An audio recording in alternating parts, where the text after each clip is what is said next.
भजन करायचंय ना तर आता महाराज या तरुणपणात करा. भजन करायचंय ना जोपर्यंत डोळ्यानं देव दिसतोय तोपर्यंत करा.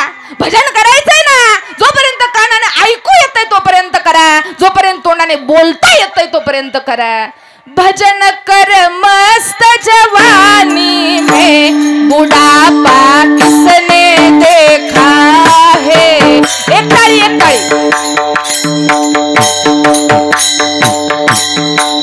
भजन कर मस्त जवानी में बुढ़ापा किसने देखा है. बुढ़ापा किसने देखा है. भजन कर मस्त जवानी में बुढ़ापा किसने देखा है. बुढ़ापा किसने देखा है. भजन करायचंय ना तर या वयामध्ये भजन करा. तरुणपणामध्ये टाळी टाळी एक टाळी वाजवायची सगळं. बारीक बारीक बारीक समान टाळी आली पाहिजे. समान हात वरती समान टाळी.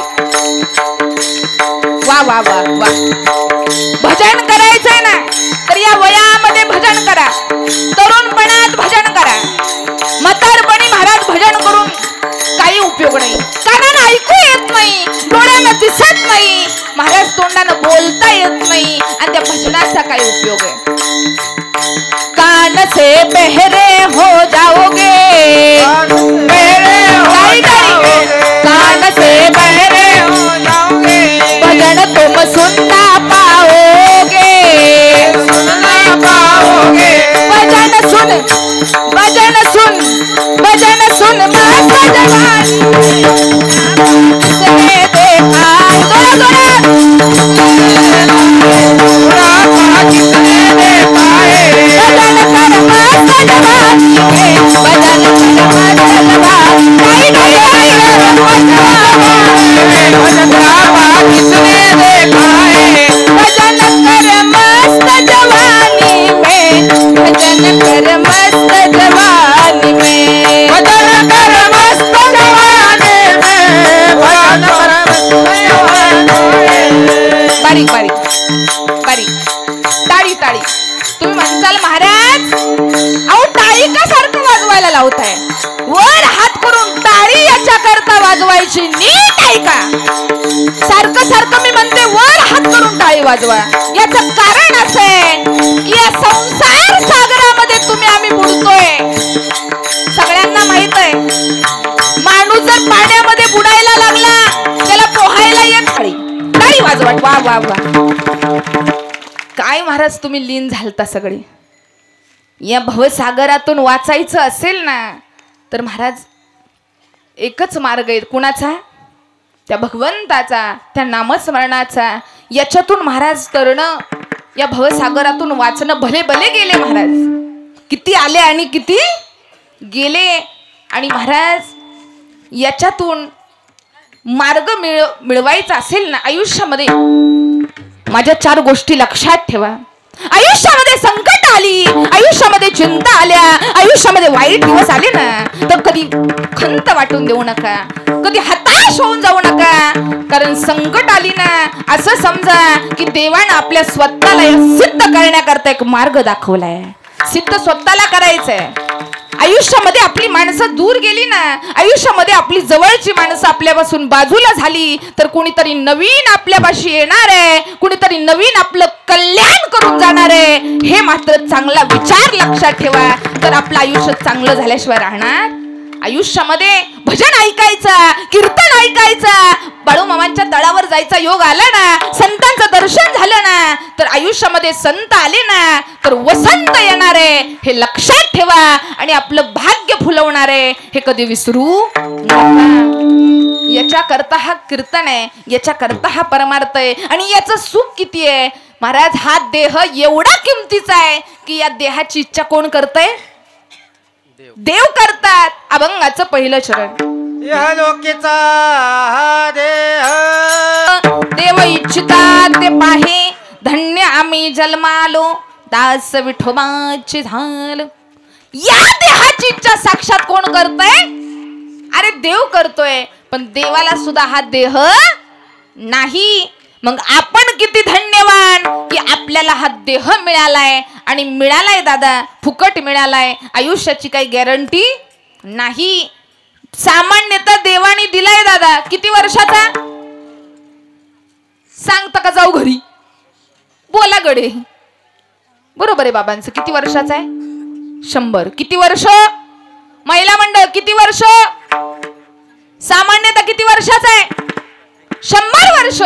नुसतं झोपण्यामध्ये गेले 50, राहिले 50. इकडच्या तिकडच्या उचापत्या लावाव्या कड्या करण्यात गेले 25. असते एखाद्याला सवय दादा.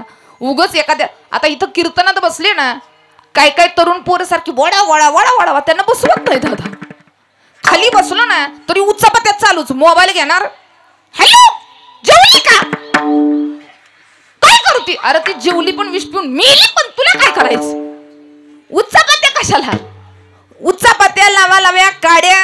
कीर्तनात महाराज बसवू वाटत नाही, तरुण पोरांना तर नाहीच. काय मी महाराज काय असेल ना ते लगेच बोलत असते का, की कटू आहे पण सत्य आहे. आजची परिस्थिती एवढी वाईट आहे. आताच्या मुलांना महाराज इथं कीर्तनामध्ये, इथं संप्रदायाच्या ठिकाणी यायला काय वाटते? लाज वाटते. अरे लाज वाटली पाहिजे तुम्हाला.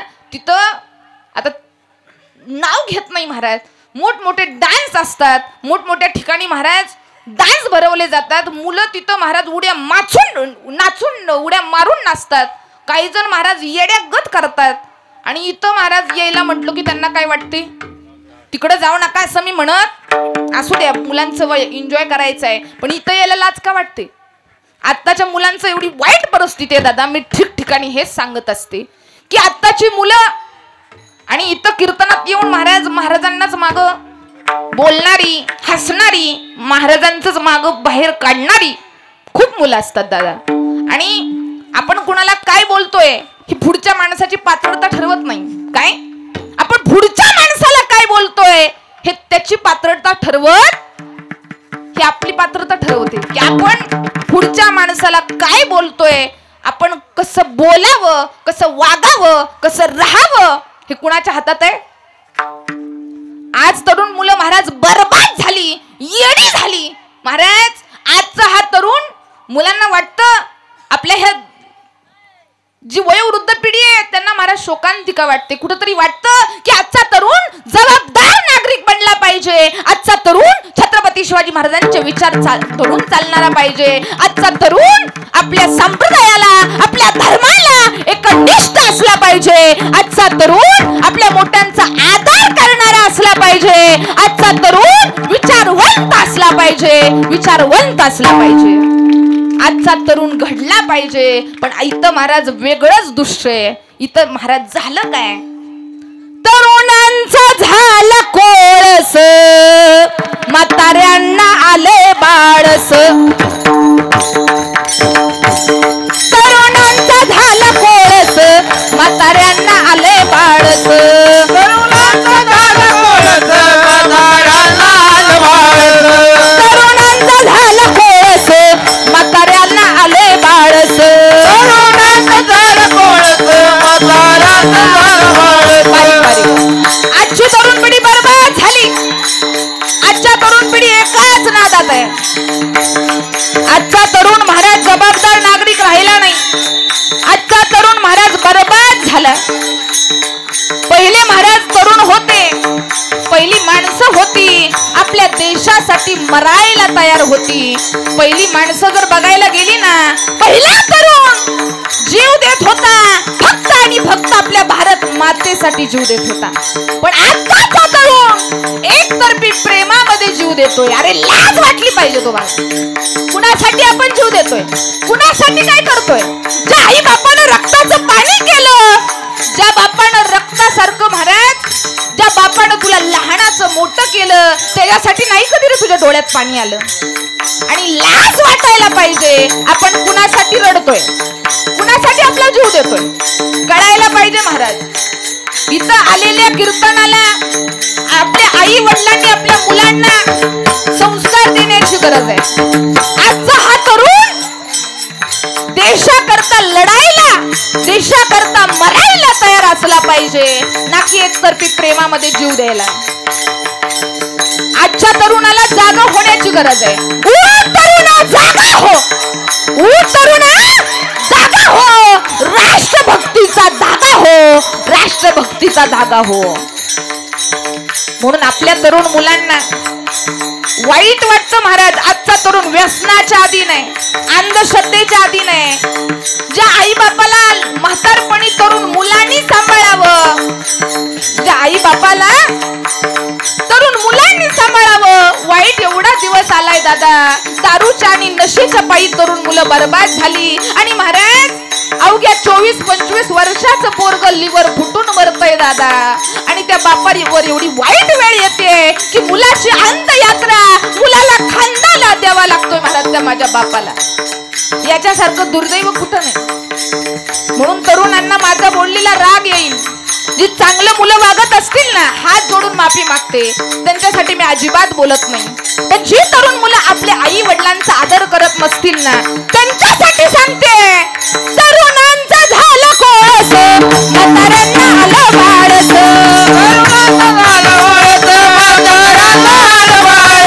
तरुणांचं झालं कोळस, म्हाताऱ्यांना आलं वाळस.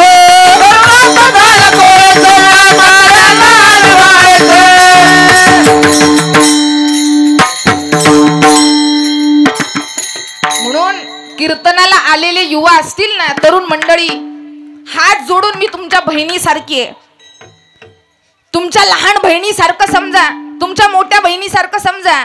ज्याला महाराज बहीण नाही, ज्याला ताई नाहीये, ज्याला आई नाहीये, तुमची महाराज मोठी आई म्हटलं तरी मला चालेल, काही प्रॉब्लेम, माफी मागून बोलते. पण ऐका, तुम्ही इथं कीर्तनाला आलाय ना, कीर्तनाला महाराज जाताना एकच गोष्ट घेऊन जावा, काय की आपल्यामुळं आपल्या आई वडिलांना कधी त्रास झाला नाही पाहिजे. आणि आई वडिलांनी एकच गोष्ट लक्षात ठेवा, इथं खाली बसून महाराज काही पण बोलणं सोपं, खाली बसून नावं ठेवणं, कीर्तनकारांना बोलणं. काय काय जण बसून म्हणतील तिला काय कळतो, असतात महाराज असे, अवघड आहे, त्यांना काय कळतो म्हणणार. पण सांगू का, माझा बोललेला राग येईल. कीर्तनात खाली बसून बोलणं सोपं, कोण कसा वाजवतो. इथं बसलं ना, काही काही जण खालनं महाराज कमेंट करतात, काय पकवाज वाजवायला येतो का, कसाही बोल येतात का वाजवायला, गायन करायला महाराज बघितलं ना, काय त्यांना गाता येतं का. पण एक सांगू का, खालून बसून बोलणं सोपं, पण तुम्हाला माहितीये का, याच्याकरता कितीतरी रात्रंदिवस रियाज करावा लागतो, हाताची बोटं फोडून घ्यावी लागतात महाराज. आवाज गळा काढणं एवढं सोपं, आयुष्याची कितीतरी वर्ष वाया घालवावी लागतात. आमची ही तरुण पिढी आहे ना, त्यांना महाराज आत्ताच्या आपली इथं बसलेली महाराज ज्येष्ठ मंडळी आहेत ना, ही महाराज मला ह्यांचं खरंच कौतुक वाटतं. कुणाचं, ही आपली वयोवृद्ध मंडळी, ही महाराज शेवटची पिढी आहे. कितवी पिढी आहे, परत महाराज ही माणसं बघायला नाही.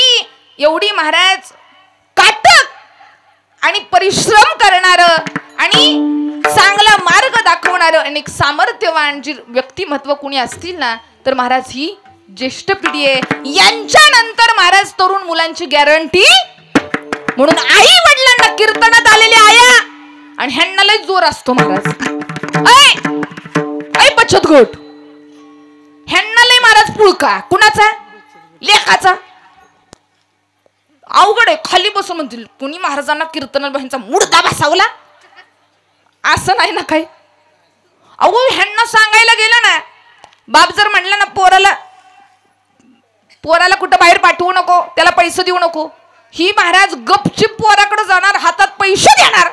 पोरग म्हटलं ना, बाप तू ग बस, त्याला काय कळतं, पहिल्यापासून तो तसाच आहे. कोण, नवरा, त्याला काहीच कळत नाही म्हणते दादा. आणि ह्यांना पण अवघड झालं महाराज, ह्यांना भिवून राहायला लागतोय का. ही महाराज कधी काय झटका येईल. हितल्या नाही बरं का, हितल्या बिचाऱ्या सगळ्या चांगल्या आहेत, ह्या कीर्तन करायचंय मला. पण महाराज काही ठिकाणी बघायला गेलं ना, ह्यांचा झटका साधा. एवढ्या गर्दीत महाराज माणूस बसू द्या, ह्यांनी नुसतं असं करून असं करू द्या. अहो गर्दीतनं गडी उठलाच, दणका साधा नाही दादा, अवघड आहे ह्यांचं. आणि ह्यांच्या पुढं महाराज ज्यांचं लग्न झालं नाही ना तरुण पोरांनो आहे का, ज्यांचं लग्न झालं नाही त्याला वाटतं माझं लगीन कधी होईल, ते असं झटका मारतो काय, असं गाडी घेऊन फिरतो, ते रे मस्त मस्त दोन आहे आणि ती पोरगी मला टैरी बघती, तिच्या प्रेमात हे येडो, त्याला झटका मारतो गाडीहून, आयफोन खिशात, बुलेट, आणि त्यातनं पण झटका मारतो दादा, त्याला वाटतं लगीन म्हणजे मजा आहे. अहो ज्याला झालंय त्याला विचारा, ह्या महाराज नवऱ्यावर खुशच नाही, चांगलं केलं तरी शिव्या, वाईट केलं तरी. एक जण तर असं वैतागलं बायकोला, काय करावं काय करावं, मित्रांना सांगितलं तू काय टेन्शन घेऊ नको, बायको तुझ्यावर खुश नाही ना, फक्त घरी बायकोनं जेवायला बस म्हणायच्या, जेवायला बसायचं, भाजी चांगली झाली नसली तरी काय म्हणायचं भाजी चांगली, बिचारं बसलं गेलं घरी, बायकोनं जेवायला बोलवायच्या आधीच ताटाव जाऊन बायको म्हणली आला का तोंड वर करून गिळायला, बसलो ती बसलो, तोंड वाकडं केलं कसं तरी महाराज, 2-4 घास खाल्लं, मित्रांना सांगितलेलं आठवलं, कसली भाजी झाली असली तर काय म्हणायचं, काय म्हणलं आज माझ्या बायकोनं भाजी बनवली, काय तुझ्या हाताला चव आली, बायको म्हणली मुर्द्या 5 वर्ष झालं कधी चांगलं म्हणला नाही, 80,000 चितन आणलं मुर्द्याला गोड कसं काय लागलं. महाराज ह्यांच्यासाठी काय करायला जाऊ, ह्यांचा अवघड कार्यक्रम आहे दादा. आणि झालं काय, लग्न झाल्यावर तर लय अवघड होतंय, ज्याचं लग्न झालंय ना, बघायला गेलं कुठं बाहेर जायचं म्हटलं बघा, सगळं सामान ह्याच्या बोकांडी, गबाळ ह्याच्या बोकांडी, पिशव्या ह्याच्या बोकांडी, पोरं बाळ ह्याच्या बोकांडी, आणि ही पिंकी मेकअप मॅचिंग करून निघाली, काकत पड साळकून चुटू मुठू चुटू. ह्यांचा महाराज अवघड आहे. आणि त्यातनं पण एसटी मध्ये सामान ठेवायची जागा वेगळीकडं आणि बसायला जागा, आणि ह्यांना बोलाय काही सुईचं नाही का, 50% आरक्षण. आता बघायला गेलं ना महिला मंडळ, महिला कुठल्या ठिकाणी कमी आहेत का, हाई. आता बघायला गेलं ना शिक्षक महिला, डॉक्टर महिला, बस चालक महिला, रेल्वे चालक महिला, पोलीस महिला, आर्मी मध्ये महिला, कीर्तनकार महिला, व्हिडिओग्राफर, आणि ह्यांच्या हातात फक्त शाळेचा घंटाच राहिलाय, टन टन टन टन. महिलांनी काही जागा सोडल्या नाही, ह्यांचं अवघड झालं दादा, कार्यक्रम अवघड. म्हणून 5 मिनिटं राहिलेत बरं का, जास्त वेळ घेणार नाही. म्हणून जाता जाता एकच गोष्ट लक्षात ठेवा, महिला मंडळ आणि पुरुष मंडळ, तुमच्या मुलांना तुम्हाला धन दौलत ऐश्वर्य संपत्ती पैसा देता नाही आला तरी चालेल, महिला मंडळ एक वेळ भाजीमध्ये तेल कमी वापरा, एक वेळ संसारामध्ये काट कसर करा, पण संस्कारी मुलं हीच आपली संपत्ती आहे हे कधी विसरू नका. मुलं फक्त कशी जन्माला आली पाहिजेत, संस्कारी. म्हणून मुलांना चांगलं घडवा. आता वेळ जास्त राहिलेला नाही, जाता जाता एकच सांगते, आयुष्यामध्ये कोणतंही शिक्षण घेत असताना कोणती तुम्ही पदवी घेतली ह्याला जास्त किंमत, पण आयुष्यामध्ये पदवी घ्यायची असेल, अभंगाचं 3रं चरण, आयुष्याच्या या साधने आनंद पदवी घेणे. म्हणून आयुष्यामध्ये कोणती पदवी घ्यायची असेल, सच्चिदानंद पदवी घ्या. आणि जाता जाता एक सांगते दादा, या ठिकाणी एवढा समाज आहे, या ठिकाणी एवढे भक्तगण उपस्थित आहे, बघायला गेलं ना बाळू मामांची कृपा सगळ्यांवर आहे, सगळ्यांना माहित आहे. इथं आलेला महाराज कधीच मोकळ्या हाताने माघारी जात नाही. आणि विचार करायला गेलं ना तर महाराज आपल्या बाळू मामांसोबत चालणारे जे मेंढपाल असतील, जे मेंढके असतील, त्यांचं तर महाराज किती सामर्थ्य म्हणायचं का. तर महाराज माणूस 2 दिवस आपल्या घरापासून बाहेर राहू शकत नाही, पण महाराज आपला सगळा प्रपंच सोडून, आपलं घरदार सोडून बाळू मामांच्या सोबत आपले मेंढके वास्तव करतात. कारण त्यांना माहित आहे की मी इथं सेवा करतोय ना, माझा प्रपंच माझं बाळू मामा बघणार आहेत आणि माझी काहीच उणीव ठेवणार नाहीत. असा आशीर्वाद कुणाचा आहे, बाळू मामांचा आहे, ही कृपा बाळू मामांची आहे. म्हणून या ठिकाणी हे कीर्तन आपल्या बाळू मामांच्या सेवे करता, त्यांचं नामस्मरण करा. महाराज बाळू मामांचं नामस्मरण केलं काही आणि देवाचं केलं काही, ते कुणापर्यंत पोहोचणार आहे, म्हणून जीवन जगत असताना महाराज म्हणतात की तुका म्हणे पावठणी करू स्वर्गाची निशाणी. माणसानं जीवन जगताना असं जगावं की महाराज माणूस गेल्यावर सगळंच इथं सोडून जायचंय हो, पण राहतात त्या मात्र कीर्ती. तुका म्हणे एका मरणाची सरे उत्तमाची उरे. म्हणून जीवन जगत असताना अमोल किमतीचा देह दिलाय, देवानं न मिळणारं शरीर दिलंय. चांगल्या करता त्याचा वापर करा. आपल्या मुलांवर चांगले संस्कार घडवा. त्यांच्या हातात ज्ञानेश्वरी द्या, गाता द्या आणि त्यांच्यावर योग्य ते संस्कार घडवा. विठोबा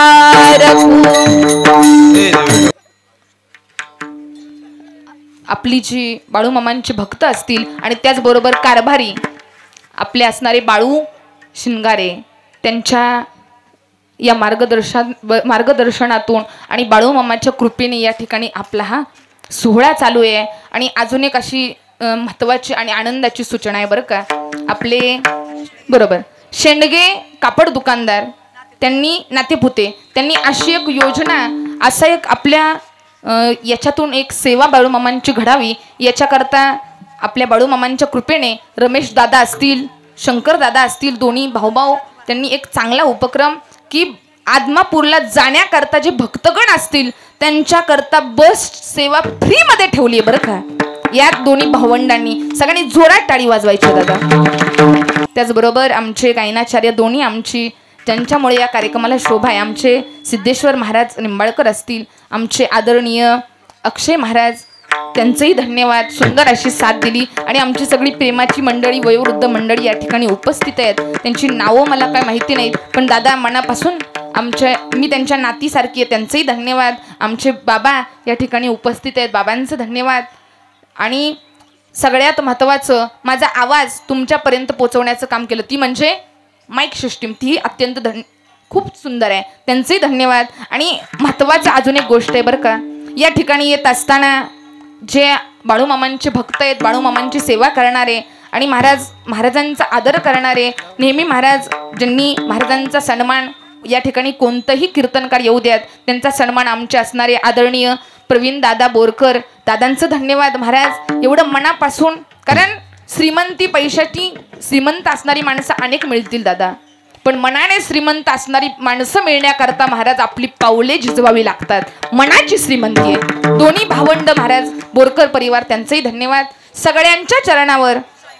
आणि या कार्यक्रमाला सुंदर अशा आठवणीमध्ये कैद करण्याचं, आपल्या गावचं वैभव आपल्या सगळ्या कीर्तनकारांना महाराज महाराष्ट्रभर, महाराष्ट्राच्या बाहेर पोचवण्याचं काम केलं ते म्हणजे ओम साई यूट्यूब चॅनल, ओम साई क्रिएशन. आमचे चैतन्य दादा, त्यांचंही धन्यवाद. त्यांच्यासाठी जोरात टाळ्या. सगळ्यांच्या चरणावर माझं शिरकमठ होऊन आपल्या सेवेला पूर्ण विराम देऊ. ज्ञानेश्वर